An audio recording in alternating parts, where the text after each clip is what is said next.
Hello everyone, नमस्ते। हम इस सीरीज़ ऑफ वीडियोज़ में AI 102 को डाइसेक्ट करने की कोशिश कर रहे हैं, which is basically Microsoft azure का एक एग्ज़ाम है। टॉक्स अबाउट आर्टिफिशियल इंटेलिजेंस की जो सर्विसेज माइक्रोसॉफ्ट में प्रेजेंट है, तो हम उसको समझने की कोशिश कर रहे हैं। इससे पहले वाली वीडियो में वी टॉक्ड अबाउट कि आर्टिफिशियल इंटेलिजेंस क्या है। हमें समझ में आया कि आर्टिफिशियल इंटेलिजेंस कोई भी ऐसा सॉफ्टवेयर है जो ह्यूमन लाइक इंटेलिजेंस जिसके अंदर होती हैं।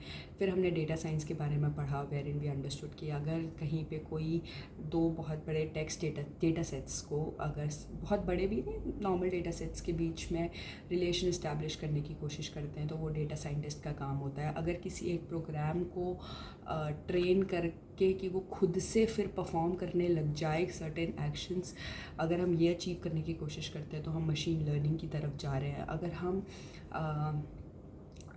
अगर हम एक सॉफ्टवेयर डेवलप कर रहे हैं जो कि ह्यूमन लाइक कैपेबिलिटीज़ को रहता है, जिसके अंदर होती हैं, सो बेसिकली अगर हम मशीन लर्निंग या डेटा साइंस के कॉन्सेप्ट्स को एक सॉफ्टवेयर में इम्प्लीमेंट कर रहे हैं तो वो आर्टिफिशियल इंटेलिजेंस का पार्ट होता है। फिर हमने समझा था कि इन्फ्रेंस क्या होता है, हमें समझ में आया था कि फ़ीचर्स क्या होते हैं, लेबल्स क्या होते हैं। तो अगर हमारा एक मॉडल है जिसे हम ट्रेन करने की कोशिश कर रहे हैं, तो अगर जो डेटा जिसमें हम इनपुट भी दे रहे हैं और जिसका हमें आउटपुट भी पता है, उसको हम लेबल बोलते हैं। वो डेटा जिसमें हम सिर्फ इनपुट दे रहे हैं और बेस्ड ऑन दैट ट्रेनिंग हम उसका आउटपुट जानने की कोशिश कर रहे हैं, तो उस डेटा को हम फीचर बोलते हैं। और ये जो प्रोसेस होती है जिसमें हम लेबल दे के फिर मॉडल से फीचर का मतलब लेबल दे के मॉडल को ट्रेन करके फिर फीचर दे के उसकी वैल्यूज़ निकलवाने की कोशिश करते हैं, उसे इन्फ्रेंसिंग बोलते हैं। फिर हमने समझा था कि there is a concept of probability in machine learning and data science की वो जो भी रिजल्ट देता है वो एक प्रोबेबिलिस्टिक स्कोर पे डिपेंडेंट होता है। It could be 80%, 90%, 95%। और इसी प्रोबेबिलिटी स्कोर को हम कॉन्फिडेंस स्कोर बोलते हैं। हायर द कॉन्फिडेंस स्कोर, ज़्यादा चांसेस है कि वो सही आंसर है। और ये एक सॉफ्टवेयर इंजीनियर या एक डेटा साइंटिस्ट या मशीन लर्निंग इंजीनियर का काम होता है कि वो डिफ़ाइन करे कि क्या कॉन्फिडेंस स्कोर को मैं एक्सेप्ट कर सकती हूँ, कौन से कॉन्फिडेंस स्कोर को मुझे एक्सेप्ट नहीं करना है। फिर हमने देखा था कि यार just like every new invention, हर चीज़ के कुछ रूल्स होते हैं जो अप्लाई होते हैं। तो वी अंडरस्टूड कि भाई रिस्पॉन्सिबल AI होना चाहिए। रिस्पॉन्सिबल AI का मतलब ये है कि जो AI सॉफ्टवेयर हम बना रहे हैं वो फेयर होना चाहिए, उसमें कोई बायस नहीं होना चाहिए, सेफ़ होना चाहिए, उसकी कोई अकाउंटेबिलिटी होनी चाहिए, ट्रांसपेरेंट होना चाहिए। तो बहुत सारी चीज़ें थी जो हमने समझी थी in the last video. If you want to go through it in detail तो आप एक बार पिछले वाला वीडियो देख सकते हो। इस वीडियो में हम बात करने जा रहे हैं एज्योर मशीन लर्निंग के बारे में। फिर हम समझेंगे एज्योर AI सर्विसेज के बारे में। फिर अगर तुम ये वाला मॉड्यूल, अगर तुम AI 102 खोलोगे तो देयर इज़ एक मॉड्यूल है फॉर एज्योर मशीन लर्निंग, फिर एक मॉड्यूल है एज्योर AI सर्विसेज, फिर एक है एज्योर कॉग्निटिव सर्च, फिर आता है तुम्हारा they talk about azure open AI service. अगर एज्योर मशीन लर्निंग को हम साइड कर दें, एज्योर AI सर्विसेज पे ही हम बात करें, तो azure AI services, azure cognitive search, azure open AI, ये काफ़ी हद तक एक एज्योर AI सर्विस के अंदर ही आते हैं तीनों। तो हम मेजरली इनके बारे में बात करने वाले हैं। एंड इसमें हम कुछ ऐसी चीज़ें भी डिस्कस करेंगे जो कि प्रॉब्ली AI 102 का पार्ट नहीं है in terms of documentation, but it is important to understand ताकि तुम वो AI 102 का कंसाइज डॉक्यूमेंट समझ पाओ। ठीक है, let's start with azure machine learning. अब एज्योर मशीन लर्निंग क्या है? मशीन लर्निंग तो तुम्हें पता चल गया कि क्या होती है। एज्योर मशीन लर्निंग क्या है? वो एक सर्विस है, ठीक है, जो कि दो चीज़ें अलाउ करती है। एक तो कि तुम एक मशीन लर्निंग प्रोजेक्ट की जो लाइफ साइकिल है वो इम्प्लीमेंट कर सको। दूसरा कि तुम एक मॉडल को ट्रेन कर सको। अब ये जो एज्योर मशीन लर्निंग है ये सिर्फ प्रिडिक्टिव मॉडलिंग अलाउ करता है। प्रिडिक्टिव मॉडलिंग क्या बोलता है? प्रिडिक्टिव मॉडलिंग बोलता है कि मेरे पास पास्ट का डेटा है, उसके बेसिस पे मैंने एक मॉडल को ट्रेन किया है, अब मैं उससे फ्यूचर के जो ट्रेंड्स हैं वो एनालाइज करने की कोशिश कर रही हूँ। That is what predictive modelling is. और एज्योर और भी तरीके की मॉडलिंग होती है, और भी तरह के मॉडल्स होते हैं, but as of now, as of 2024 में एज्योर मशीन लर्निंग जो है वो सिर्फ प्रिडिक्टिव मॉडलिंग की फाइन ट्यूनिंग या उनको क्रिएट करने के लिए अलाउ करता है। ठीक है, अब इसके फीचर्स क्या क्या होते हैं? Before we go into features, I would want to go and talk about Azure machine learning. And इसमें क्रोम किधर है? ओके ठीक है, तो लेट्स सी कि Azure मशीन लर्निंग क्या है। देखो ये तुम्हारा Azure का पोर्टल है, ठीक है। अब अगर तुम देखोगे, मैं Azure मशीन लर्निंग क्लिक कर रही हूँ, सर्च कर रही हूँ, तो जब हम ये बोलते हैं ना कि Azure मशीन लर्निंग एक सर्विस है, इसका मतलब ये है कि जैसे मैंने यहाँ पे Azure डेटा फैक्ट्री टाइप किया तो मेरे को एक मिल जाएगा कि मैं उसे यूज़ कर सकूँ। Azure डेटा फैक्ट्री का था बाहर हो क्या?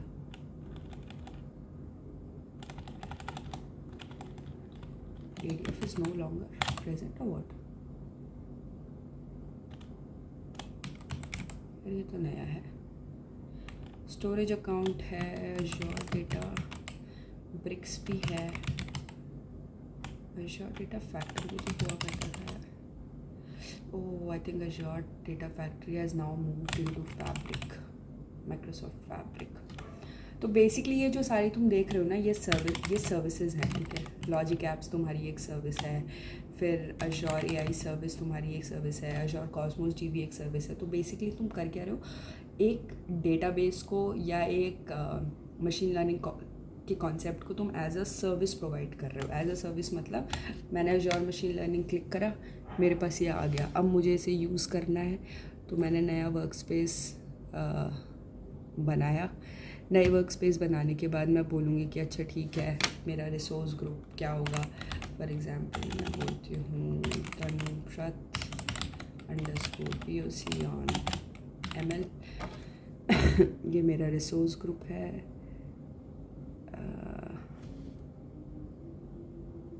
ये रिसोर्स ग्रुप मुझे बनाना पड़ेगा, right, which is Tanuprat _POC on ML। This is what my this is. इसके बाद मैंने इसे नाम दिया तनुप्रात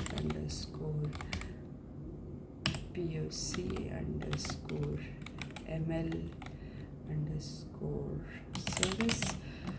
मैंने रीजन दिया, ये की वॉल्ट बना देगा, ये उसका स्टोरेज अकाउंट बना देगा।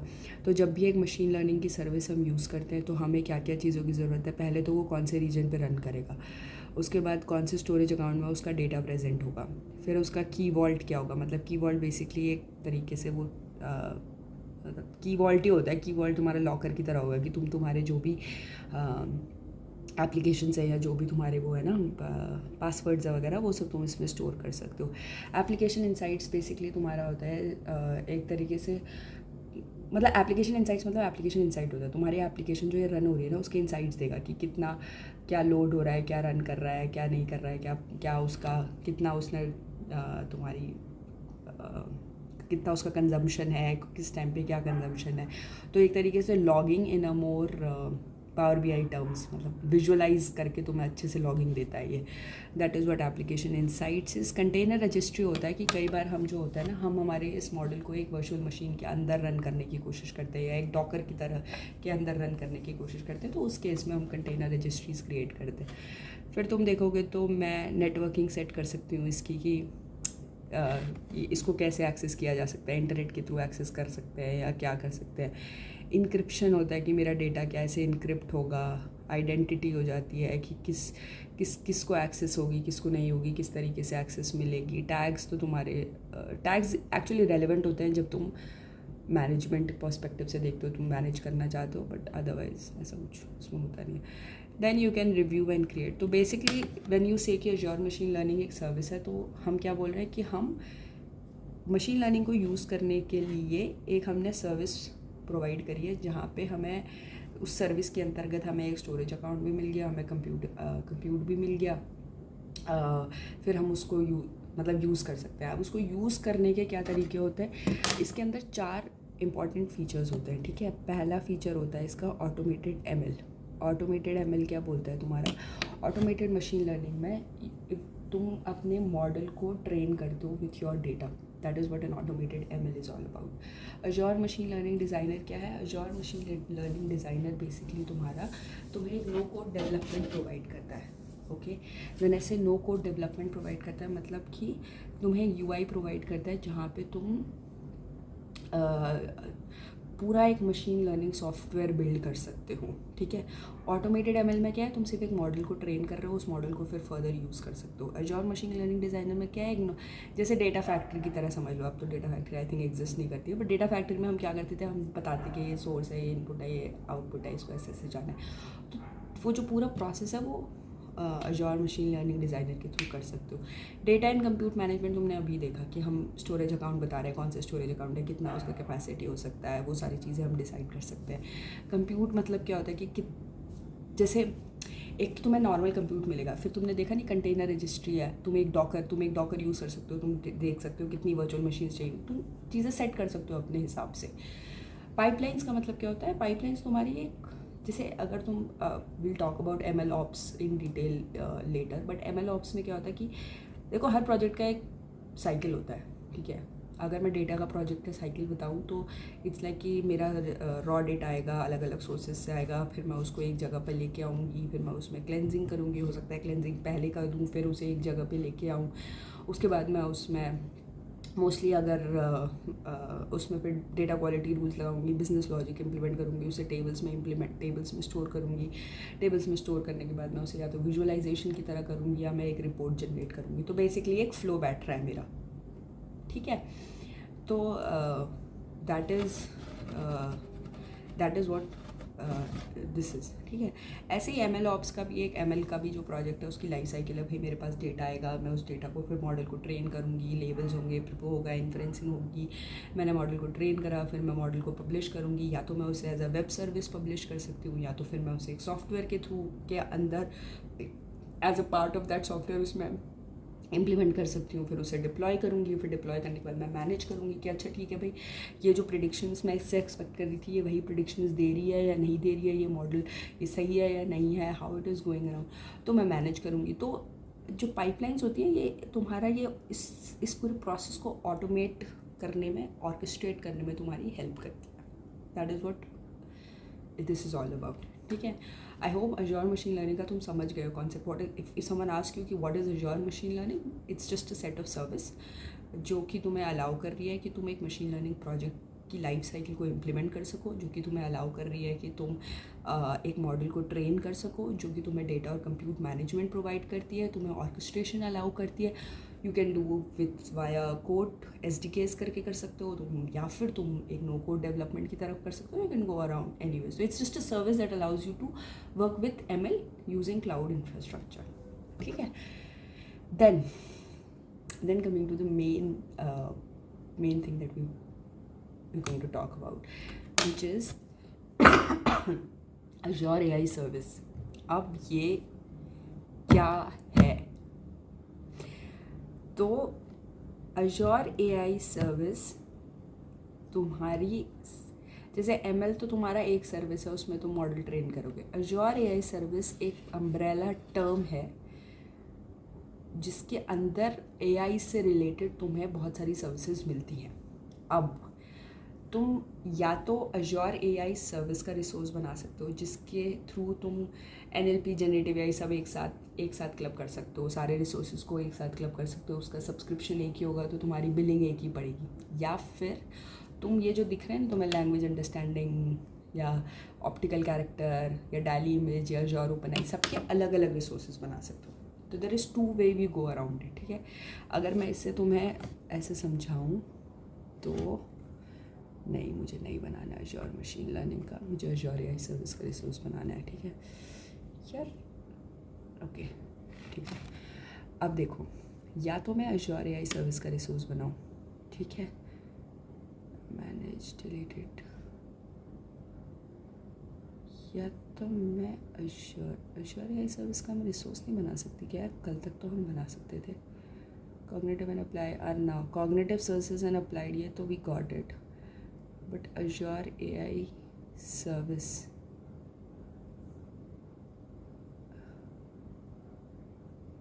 नहीं यार, we can create an Azure AI service resource also. Azure AI services,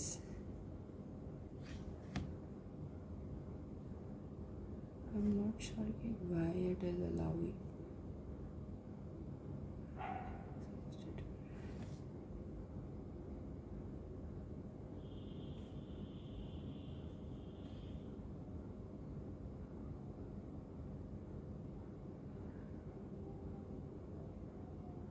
okay, standard SO, okay okay, इन्होंने ये चीज़ चेंज करी है इसका मतलब। ओके, एक्चुअली पहले हम क्या करते थे ना, अज़ूर AI सर्विस पे क्लिक करके यहाँ पे क्रिएट अ रिसोर्स कर सकते थे। तो क्रिएट अ रिसोर्स में क्या होता था, तुम एक रिसोर्स क्रिएट कर लो, उसके अंदर फिर तुम you can do whatever you want to do. अभी what they have done is कि ये तो तुम्हारे सारे इंडिविजुअल हो गए अज़ूर OpenAI सर्च ये। अगर तुम्हें इन सबको मल्टीपली एक साथ यूज़ करना है तो you go for Azure AI services multi service account. मतलब इसमें तुम मल्टीपल सर्विसेज को एक साथ एक ही सब्सक्रिप्शन के अंदर क्लब कर सकते हो। That is what this is about, ठीक है। अब इसके अंदर अगर तुम देखोगे देयर आर बहुत सारी सर्विसेज हैं। बहुत सारी जो ये सर्विसेज हैं ये 5 पार्ट्स में डिवाइडेड है। नेचुरल लैंग्वेज प्रोसेसिंग में, knowledge mining, computer vision, decision support, generative AI, और ये सारी ये तुम्हारी सर्विसेज है। अब इनके बारे में हम एक एक करके पढ़ते हैं, ठीक है। सबसे पहले हम आते हैं नेचुरल लैंग्वेज प्रोसेसिंग के बारे में। नेचुरल लैंग्वेज प्रोसेसिंग क्या है? नेचुरल लैंग्वेज प्रोसेसिंग वही है जो वो बोल रहा है कि वो है, विच इज़ कि मैं नेचुरल लैंग्वेज को प्रोसेस करना चाहती हूँ। नेचुरल लैंग्वेज हिंदी भी हो सकती है, इंग्लिश भी हो सकती है, फ्रेंच भी हो सकती है, जापानीज़ भी हो सकती है, मैंडरिन भी हो सकती है, तमिल भी हो सकती है, तेलुगु भी हो सकती है, उड़िया भी हो सकती है। तो what exactly is Azure AI service का नेचुरल लैंग्वेज प्रोसेसिंग मतलब, अगर मैं हिंदी में, अब जैसे हिंदी है मान लो, तो मैं हिंदी में बोल भी सकती हूँ, हिंदी में लिख भी सकती हूँ। तो नेचुरल तो NLP के थ्रू हम क्या करते हैं, हम वो दोनों भाषाओं को समझ सकें, सुन भी सकें, पढ़ भी सकें, और उसके बाद उस पर काम भी कर सकें। तो ये अगर कोई तुमसे बोले कि we are talking about NLP, तो समझ जाना कि हम हमारी जो भाषा है, ह्यूमंस की जो भाषा है, इसको कैसे प्रोसेस करें उसके बारे में ही बात हो रही है, ठीक है। अब इसमें क्या आता है, तुम्हारा टेक्स्ट एनालिसिस आता है, जिसमें तुम टेक्स्ट को एनालाइज कर रहे हो, ठीक है।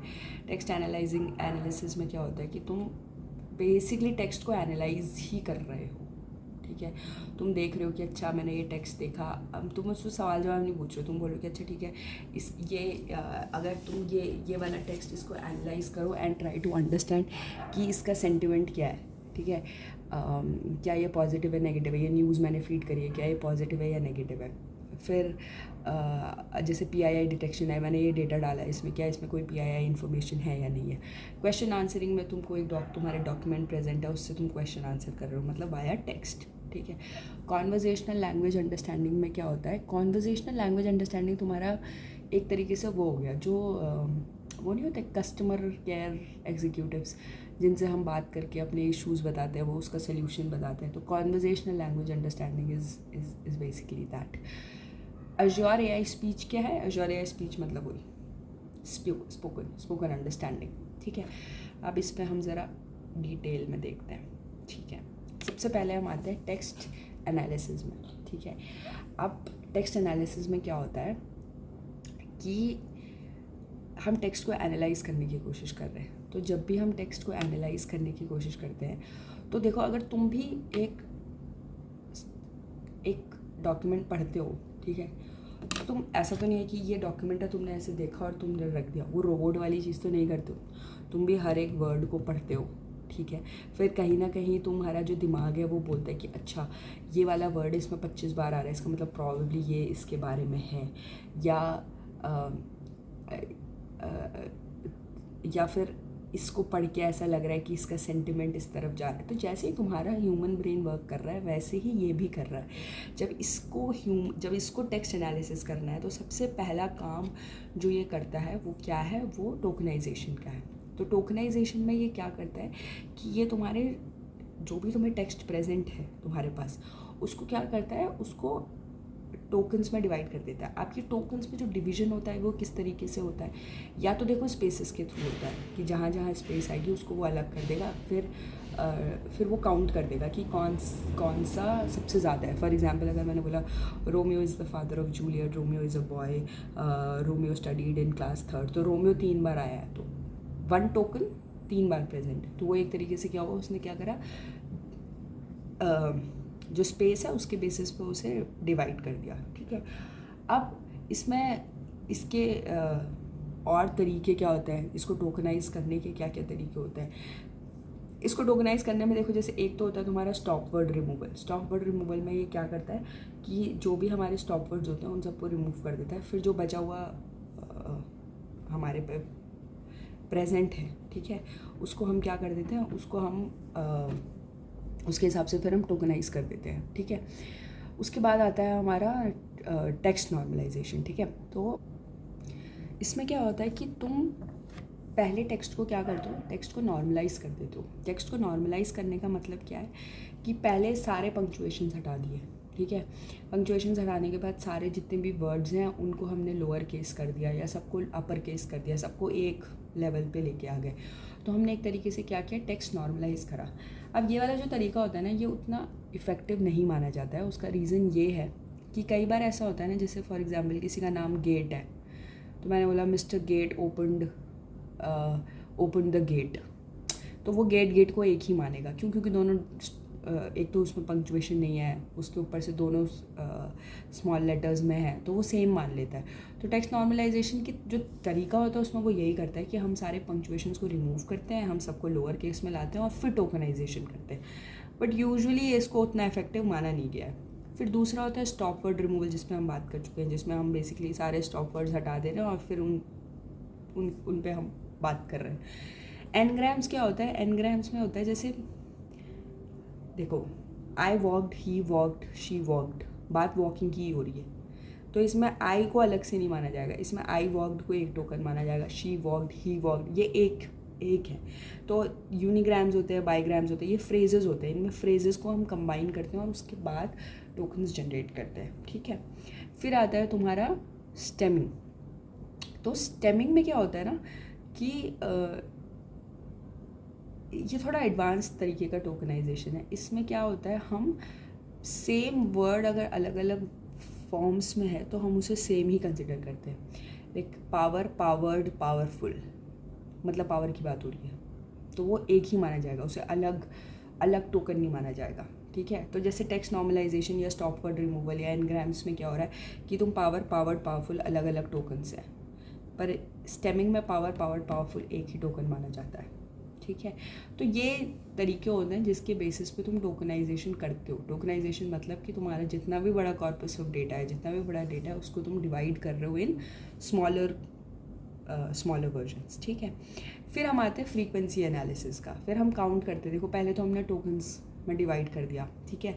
उसके बाद हम क्या कर रहे हैं, फिर हम काउंट कर रहे हैं। जैसे हमने बोला कि Romeo is the father of ये, तो हमने क्या करा, हमने डिवाइड करा उसे, मतलब पहले तो हमने देख लिया, फिर हमने काउंट करा, अच्छा रोमियो 10 बार आया है, ये 10 बार आया है, ये 5 बार आया, फिर हमने उसका फ्रीक्वेंसी निकाला। तो सिंपल फ्रीक्वेंसी में हम क्या कर रहे हैं, हम हर एक टोकन को ले रहे हैं, वो कितनी बार आ रहा है उस हिसाब से हम उसको एनालाइज कर रहे हैं। फिर दूसरा होता है term frequency, inverse document frequency.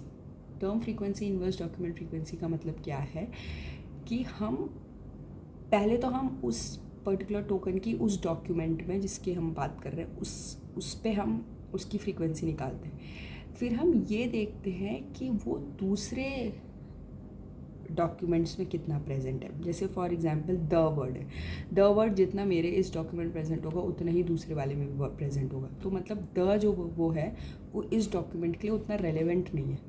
पर अगर इस डॉक्यूमेंट में रोमियो की बात हो रही है, नेक्स्ट वाले में जूलियट की बात हो रही है, तो जूलियट वाले डॉक्यूमेंट में रोमियो की बात कम होगी, तो क्या है, तो रोमियो जो है वो मेरा रेलेवेंट है, ठीक है। तो इसके दो टर्म्स होते हैं, अगर तुम यहाँ पे देखोगे कि डिग्री, एक तो डिग्री रेलेवेंस होता है और नहीं, इसमें दो टर्म्स होते हैं, ठीक है। पहला होता है कि वो बताता है कि उसका फ्रीक्वेंसी कितना है, और फिर दूसरा उसको हम देखते हैं कि उसका रेलेवेंस कितना है। तो जितनी ज़्यादा फ्रीक्वेंसी उसकी होगी एक डॉक्यूमेंट में और औरों में नहीं प्रेजेंट होगी, मतलब वो उतना ज़्यादा रेलेवेंट है, उतना ज़्यादा रेयर है वो उसमें डॉक्यूमेंट में, ठीक है। और फिर इसमें ऐसा होता है कि जैसे फॉर एग्जांपल तुमने एक डॉक्यूमेंट पास किया जिसमें सिर्फ पंक्चुएशंस प्रेजेंट है, तो ये फिर ना वो NaN एरर दे देता है। वो बोलता है कि इसमें ये प्रेजेंट नहीं है। I think I wrote about it in this frequency of how much infrequently across. I should have written about it. Let me just go back.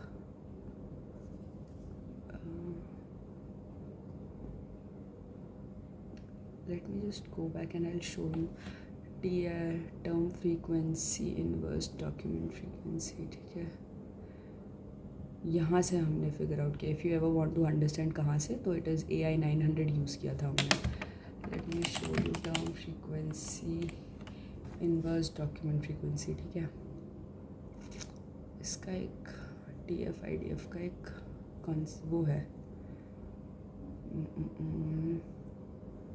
DF और IDF.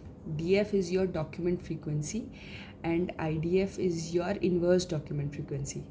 तो जैसे फॉर एग्ज़ाम्पल इसमें इसने बोला था ना, जैसे गुड है, गुड का डॉक्यूमेंट फ्रीक्वेंसी 37 है, पर इनवर्स डॉक्यूमेंट फ्रीक्वेंसी उसका 0 है. क्यों? क्योंकि वो हर जगह प्रेजेंट है. ऐसे अगर द होगा तो अगर वो हर जगह प्रेजेंट है तो उसका इन्वर्स डॉक्यूमेंट फ्रीक्वेंसी उतना कम होता जाएगा. अगर वो सिर्फ उधर ही प्रेजेंट है तो उसका इन्वर्स डॉक्यूमेंट फ्रीक्वेंसी ज़्यादा हो जाएगा. तो जितना ज़्यादा डॉक्यूमेंट फ्रीक्वेंसी, मतलब let's make a note of it, कि जितनी ज़्यादा उसकी डॉक्यूमेंट फ्रीक्वेंसी होगी उतना उसका इन्वर्स डॉक्यूमेंट फ्रीक्वेंसी उतना कम हो जाएगा. ओके, वेट, जितनी the higher the document frequency, inverse document frequency उसकी उतनी कम मानी जाएगी.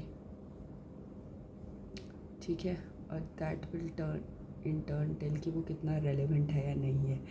और इसका ये फॉर्मूला है. बाकी इसमें ऐसा होता है कि अगर फॉर एग्ज़ाम्पल तुम्हारा तुमने सिर्फ पंक्चुएशंस पास करे हुए हैं या सिर्फ स्टॉप वर्ड्स पास करे हुए हैं, तो उस केस में जो टर्म फ्रीक्वेंसी होती है वो आई थिंक वो नॉट डिफाइंड आती है, या it's something like that. And inverse document frequency NaN आ जाता है if it's just the punctuations, if it's just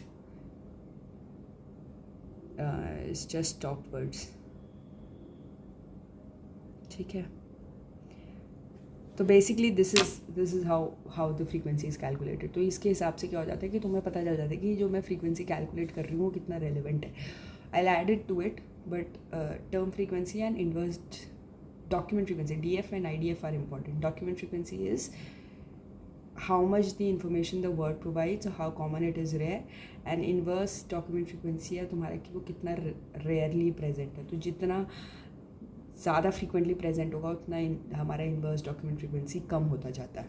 ठीक है, फिर semantic language models. Semantic language models में हम फिर क्या करते हैं ना, देखो अगर मैं तुम्हें बताऊँ कि हम मतलब जैसे मैंने भी LLMs डेवलप करे हुए हैं, APIs कॉल करी है मैंने मॉडल्स की, उसमें मॉडल ट्रेन नहीं करा है. तो उसमें हम क्या करते हैं, हमने डॉक्यूमेंट फीड किया, पहले हमने उसका टोकनाइजेशन किया तो डॉक्यूमेंट डिवाइड हो गया.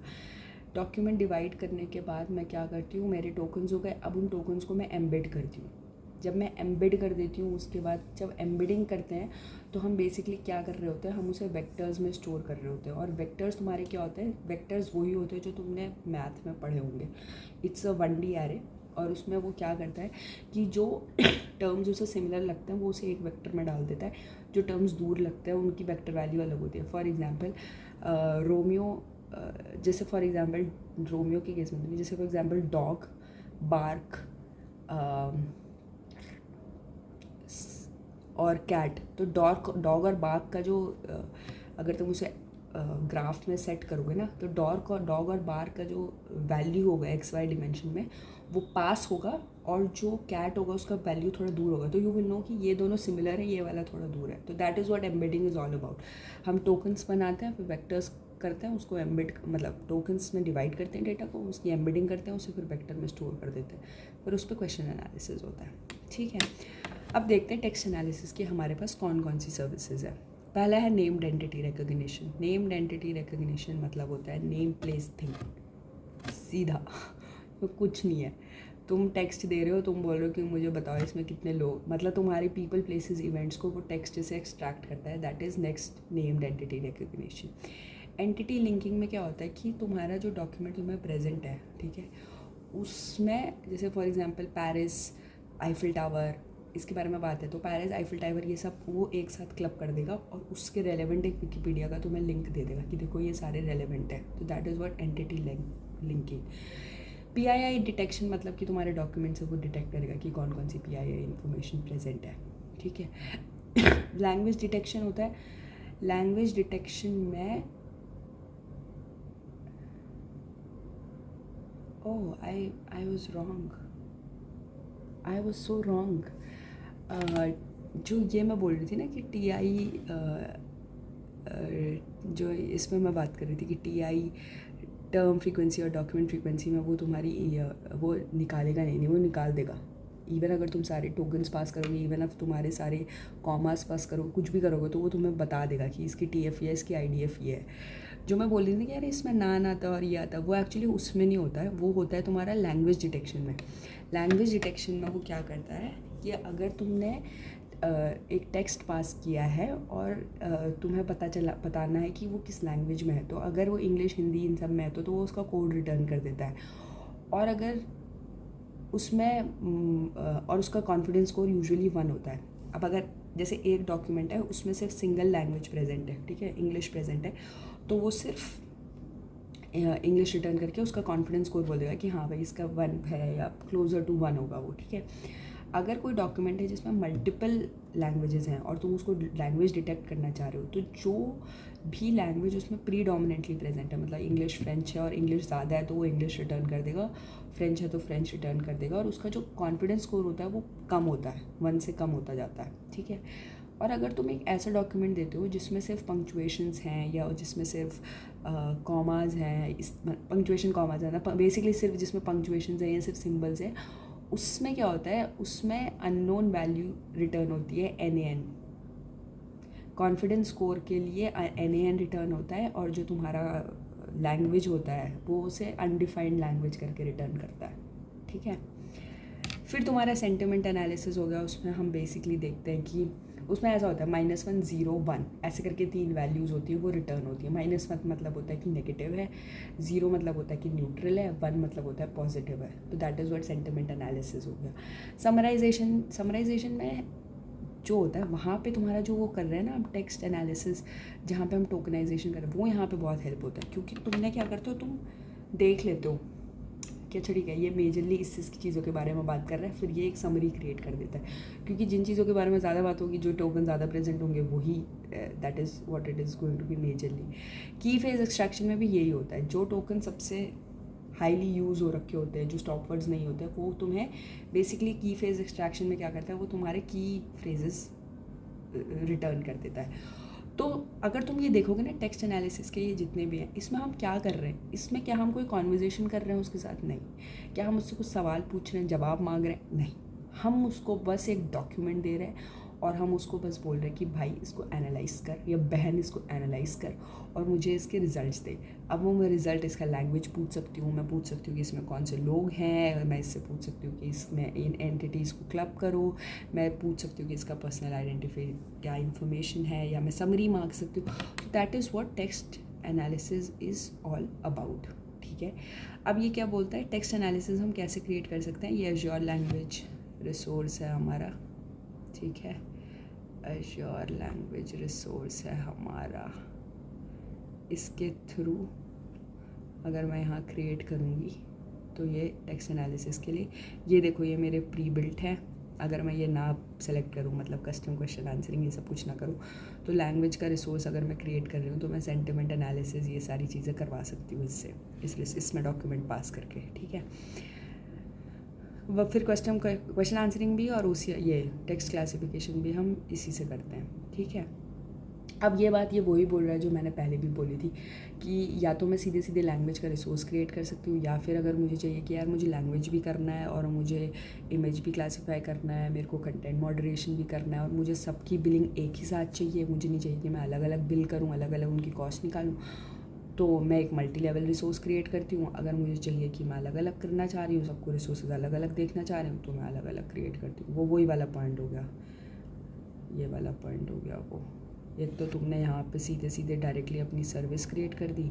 अगर तुम्हें मल्टी सर्विस अकाउंट बनाना है तो तुम यहाँ पे मल्टी सर्विस अकाउंट बना सकते हो। इसमें रिसोर्स ग्रुप डाला, प्राइसिंग टायर स्टैंडर्ड S0 होता है इसका रिसोर्स ग्रुप, ठीक है। अब इसको नाम दे दिया मैंने अनुव्रत एज़्योर AI।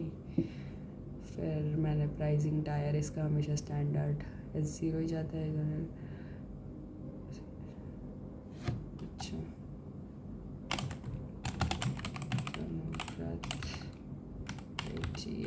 और AIPOC, ठीक है। I acknowledge, I have read, सब एक्नॉलेज कर लिया मैंने। क्या हो गया, ये भी नहीं प्रेजेंट है क्या? क्रिएट ये वैसे ही होगा जैसे तुम्हारा पहले वाला रिसोर्स है, आइडेंटिटी वगैरह सब तुम डाल दोगे, जैसे जैसे हमारा वो क्रिएट हुआ था ना, नॉर्मल लैंग्वेज का क्रिएट हुआ था, वैसे ही ये भी क्रिएट होगा। वेरिफिकेशन फेल, ठीक है, बट वैसे ही क्रिएट होगा। इसको हम बाद में इसको एक और वीडियो बना के देखेंगे कि क्या क्या है और क्या क्या डिफरेंसेस है, बट मोटा मोटा अगर तुम समझोगे तो बेसिकली यही होता है इसमें, ठीक है। फिर मतलब AI रिसोर्स में तुम और भी जैसे लैंग्वेज वगैरह सारे रिसोर्सेज आई थिंक एक ही में क्लब कर ले, तो लैंग्वेज रिसोर्स में सिर्फ तुम लैंग्वेज यूज़ कर सकते हो, ठीक है। टेक्स्ट एनालिसिस तो तुम समझ ही गए हो, ठीक है। फिर हम आते हैं क्वेश्चन आंसरिंग पे। अब भी क्वेश्चन आंसरिंग है, कॉन्वर्जेशनल लैंग्वेज अंडरस्टैंडिंग है, तो इसके बारे में ना हम नेक्स्ट वीडियो में समझने की कोशिश करते हैं। इस वीडियो में क्योंकि ये लंबी भी हो गई है, आई वुड नॉट वांट कि इसमें और थोड़ी हम बात करें, बट जो हम समझे हैं वो क्या समझे हैं कि टेक्स्ट एनालिसिस में हम क्या करते हैं, हम जहाँ पे भी सिर्फ टेक्स्ट को एनालाइज कर रहे हैं, ज़्यादा उससे छेड़छाड़ नहीं हो रहा है, सवाल नहीं पूछा जा रहा है, बस उसको बोला जा रहा है कि तू एनालाइज कर। तो एनालाइज करने का मतलब क्या हो गया कि उसकी लैंग्वेज डिटेक्ट करो, ठीक है। एनालाइज करने का मतलब क्या हो गया कि उसमें कौन सी एंटिटीज़ प्रेजेंट है, नेम्ड एंटिटी रिकग्निशन वो बताओ। अगर मुझे उसमें देखने की PII इन्फॉर्मेशन है या नहीं है, सेंटिमेंट एनालिसिस, ये सब टेक्स्ट एनालिसिस के पार्ट होते हैं। और इसको यूज़ करने के लिए we have Azure AI service का लैंग्वेज डिटेक्शन, और ये जो होते हैं ये NLP के पार्ट होते हैं, मतलब Azure AI सर्विसेज के NLP के पार्ट होते हैं इसके अंदर। और फिर question answering, conversational AI and what else is present, question answering, why is it going that way, question answering, conversational AI और Azure AI स्पीच आता है। तो we'll talk about question answering, conversational और EA for now. This is it, I hope you understood it. I hope मैं ज़्यादा blabber नहीं कर रही थी, and whatever I am trying to explain आप समझ रहे हो। नेक्स्ट तो टॉपिक के बारे में नेक्स्ट वीडियो में देखते हैं, ठीक है। Okay, bye, happy learning.